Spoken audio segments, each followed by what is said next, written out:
세계적인 제약회사의 회장이 세상을 멸망시키고자 만들어낸 아이바이러스, 감염 시 3주간의 잠복기를 거치고 증상이 발현되면 이성을 잃고 극도의 공격성을 띠게 되는 이른바 좀비와 같은 바이러스를 잠복기인 3주의 틈을 노려 회사의 모든 인력을 동원, 바이러스가 섞인 물을 농약 살포용 드론에 담아 콘서트장, 경기장, 교통의 허브 등등 인구 밀집 지역에 조직적으로 살포하였고, 대한민국에서만 최소 수십만, 최대 100만이 넘는 인구가 바이러스에 감염됩니다. 그리고 잠복기인 3주가 지나 최초 증상자가 나타난 그날, 주인공은 좀비가 아닌 사람을 죽이게 됩니다.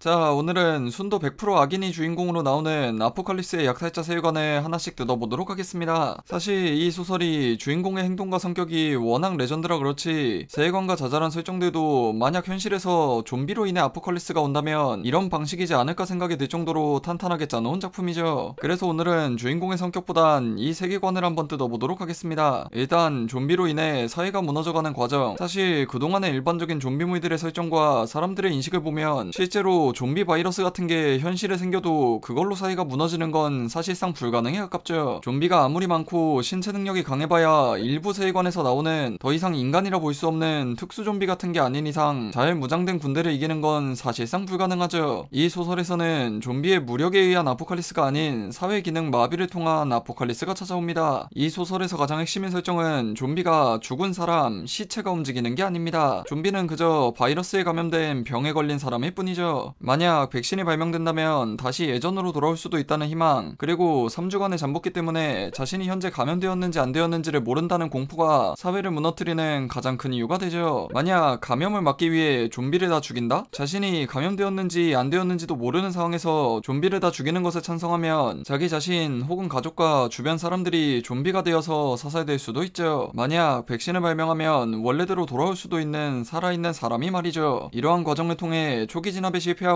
사회 시스템이 마비되면서 아포칼리스가 찾아오는 과정을 천천히 소설에서 보여줍니다. 그래서 좀비 아포칼리스 초반에는 경찰 시스템도 멀쩡해서 첫날에 살인을 한 주인공이 경찰에 붙잡히게 되고요. 그렇게 시간이 지나면서 점점 늘어나는 증상 발현자들 때문에 경찰의 인력 부족이 심각해지고 시민들의 불안에서 오는 사재기, 도둑질, 약탈 등 범죄율의 증가, 사고가 터져도 수습이 안 되니 물류의 이동이 막히게 되고 정교하게 돌아가던 사회 시스템이 무너지게 되는 겁니다. 그럼 사회가 망하는 과정을 알아보았으니 이번에는 아이바이러스와 좀비 전염병 설정에 대해 알아보죠. 사람을 좀비로 만드는 전염병, 이 아이바이러스에 감염되는 과정은 공기 감염과 수자원 감염, 크게 두 가지로 나뉘어지는데, 이 소설에서 좀비로 변하지 않기 위해 생존자들이 반드시 지켜야 하는 1순위 생동 원칙은 과연 무엇일까요? 좀비물이니 좀비에게 안 물리기나 좀비랑 접촉 안 하기 같은 이런 게 아닌, 이 소설에서 좀비 감염 대책은 마스크 착용과 손 씻기, 그리고 물은 끓여 먹기입니다. 말이 좀비지 그냥 바이러스, 전염병이니 마스크 착용을 잘하고 손을 자주 씻고 물은 잘 끓여 먹으면 바이러스를 통한 감염을 차단할 수 있는 거죠. 코로나를 통해 우리에게 익숙한 요소들로 현실성을 끌어올리죠. 그리고 앞에서 말했듯 좀비는 살아있는 사람이니 당연히 좀비에게 물려 죽는다고 좀비로 살아나지도 않습니다. 좀비에게 물려 죽어도 시체는 그냥 시체일 뿐이죠. 그래서 이 좀비에 대한 설정도 흥미로운데, 이 소설에서 좀비는 음식, 식량을 먹습니다. 당연히 살아있는 사람이니 먹어야 살 수 있고, 생존자들은 도시 안에서 한정된 자원을 차지하기 위해 같은 생존자들 뿐만 아니라 좀비와도 경쟁해야 하죠. 그런데 좀비가 잠도 자고 밥도 먹고 뇌를 안 다쳐도 크게 다치면 죽고 일반적인 좀비물에서 나오는 좀비들에 비해서 매우 약하죠. 그래서 이 소설은 좀비들에게 학습할 수 있는 지능과 야생동물의 본능을 살려주었습니다. 이곳 좀비는 야생동물 수준의 본능을 가지고 있어 싸우다 질 것 같으면 도망가는 역돌격을 할 줄 아는 좀비죠. 거기에 모방을 통한 학습을 할 수 있어서 다른 생존자가 좀비에게 벽돌을 던져서 맞추면 벽돌을 던지면 강력하구나를 깨닫고 이번에는 좀비가 생존자에게 벽돌을 던집니다. 이런 방식으로 시간이 지날수록 좀비들은 점점 똑똑해져 총소리가 들리면 몸을 엄폐하고 총을 든 인간은 숨어있다 기습해야 하며 문을 당겨서 여는 법을 아는, 더 이상 이게 좀비가 맞나 싶은 좀비들이 나오죠. 이렇듯 이 소설은 지금까지의 좀비물들과는 많이 다른 새로운 형태의 좀비 아포칼리스 세계를 만들었습니다. 이러한 설정을 바탕으로 그 위에 여러 등장인물들과 집단들, 사회 인프라가 무너진 상황에서 그래서 군대는 어떻게 되는지, 경찰, 소방관, 의사 같은 집단들은 어떻게 변하고 아포칼리스에서 살아남게 되는지가 소설 스토리에 나오죠. 사실 이 소설이 주인공이 워낙 극단적인 악당이라 못 보시는 분들이 많지만 주인공이 악당인 것 말고도 개인적으로 굉장히 매력적인 세계관을 가졌다고 생각해 오늘 가장 기본이 되는 세계관 설정들을 알아보았습니다. 지금까지 없었던 새로운 형태의 좀비 아포칼리스물에 관심 있고 악당 주인공물이 괜찮다면 꼭 한번 읽어보시는 걸 추천드리며 오늘 이 영상 마치겠습니다.